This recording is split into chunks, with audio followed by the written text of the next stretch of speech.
Serial Kitab Tauhid bagian 32. Masuk neraka gara-gara seekor lalat. Sahabat Rasulullah SAW yang mulia Salman Al-Farisi radhiyallahu ta'ala anhu mengisahkan sebuah riwayat tentang dua orang lelaki.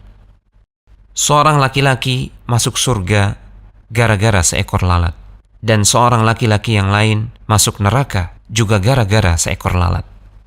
Mereka, para sahabat, bertanya kepada Rasulullah SAW, bagaimana hal tersebut bisa terjadi, wahai Rasulullah?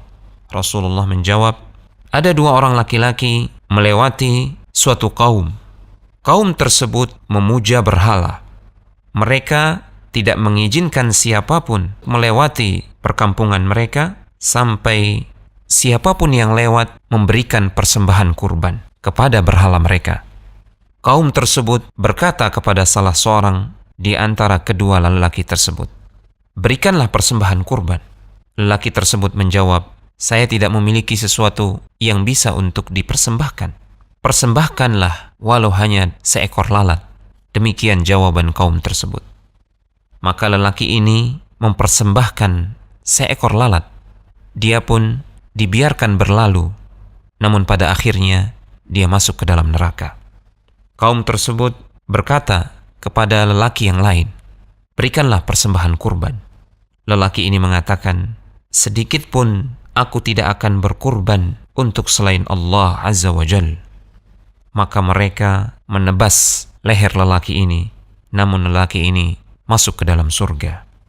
Hadis ini diriwayatkan oleh Ahmad, Abu Nuaim, Ibnu Abi Syaibah, dan Syekh Al-Albani rahimahullahu ta'ala menyatakan riwayat ini sahih, namun hanya sampai mauquf pada Salman Al-Farisi radhiyallahu ta'ala anhu. Dari kisah ini, kita bisa mengambil beberapa pelajaran yang berharga. Yang pertama, kisah ini menggambarkan betapa berbahayanya kesyirikan, sekalipun dengan sesuatu yang dianggap sepele. Seekor lalat dalam kisah ini adalah sesuatu yang kecil dan sepele. Namun manakala seseorang mempersembahkan kurbannya dengan seekor lalat kepada selain Allah Subhanahu wa ta'ala, maka itu bisa menjadi penyebab seseorang masuk ke dalam neraka. Yang kedua, kisah ini juga menerangkan bahwasanya siapa yang mengerjakan kesyirikan, maka pasti dia akan masuk ke dalam neraka. Dan siapa yang mengamalkan tauhid, dia pun pasti akan melenggang ke surga Allah Subhanahu wa ta'ala. Pelajaran yang ketiga, boleh jadi seseorang jatuh ke dalam kesyirikan, namun dia tidak tahu bahwasanya itu adalah kesyirikan yang bisa berujung kepada neraka. Untuk itu, setiap muslim wajib untuk berilmu tentang tauhid, berilmu tentang perkara-perkara yang bisa merusak dan membatalkan tauhid. Yang keempat, dalam kisah ini terdapat pelajaran tidak bolehnya seseorang untuk meremehkan dosa sekecil apapun itu. Karena boleh jadi apa yang kita anggap kecil, namun ternyata dia adalah dosa besar di sisi Allah Subhanahu wa ta'ala. Apa yang kita anggap biasa-biasa saja, boleh jadi itu adalah kesyirikan yang bisa membatalkan keimanan dan ketauhidan seorang mukmin. Pelajaran yang kelima, laki-laki yang masuk neraka dalam kisah ini, dia masuk ke dalam neraka dikarenakan suatu perbuatan yang dia tidak merencanakannya sejak awal. Dia melakukan perbuatan syirik besar tersebut demi bisa terbebas dari keburukan suatu kaum yang memuja berhala. Di sini terdapat pelajaran sekali lagi tentang betapa berbahayanya perbuatan kesyirikan. Boleh jadi seseorang berbuat kesyirikan tanpa direncanakan awal mulanya, namun di tengah perjalanan hidupnya dia bisa berbuat kesyirikan. Laki-laki yang masuk neraka dalam kisah ini awalnya adalah seorang muslim, namun gara-gara satu perbuatan syirik besar yang dianggap sepele, itu membatalkan keislamannya.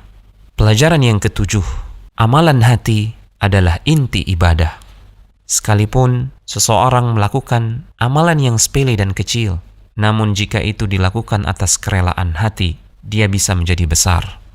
Seseorang berkorban kepada selain Allah dengan sesuatu yang dianggapnya sepele dan kecil, namun hatinya rela dan ridho untuk melakukan hal tersebut, justru ini berujung kepada neraka dan siksa yang abadi. Seseorang hatinya menolak untuk berkurban pada selain Allah. Padahal itu adalah sesuatu yang sepele. Namun amalan hati ini bernilai besar di sisi Allah Subhanahu wa Ta'ala, sehingga Allah berkenan memasukkannya ke dalam surga dan hidup abadi di dalamnya. Pelajaran yang ke-8, kisah ini juga menunjukkan bahwasanya penyembelihan kurban atau mempersembahkan kurban adalah ibadah, dan ibadah hanya boleh dipersembahkan untuk Allah semata. Manakala dipalingkan untuk selain Allah, maka seseorang telah jatuh ke dalam kesyirikan.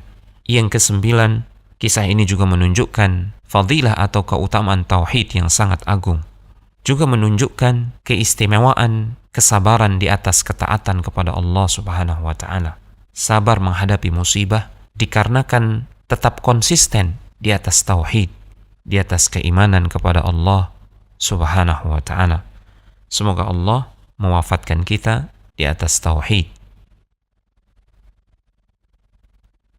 Telegram channel Kristal Iman.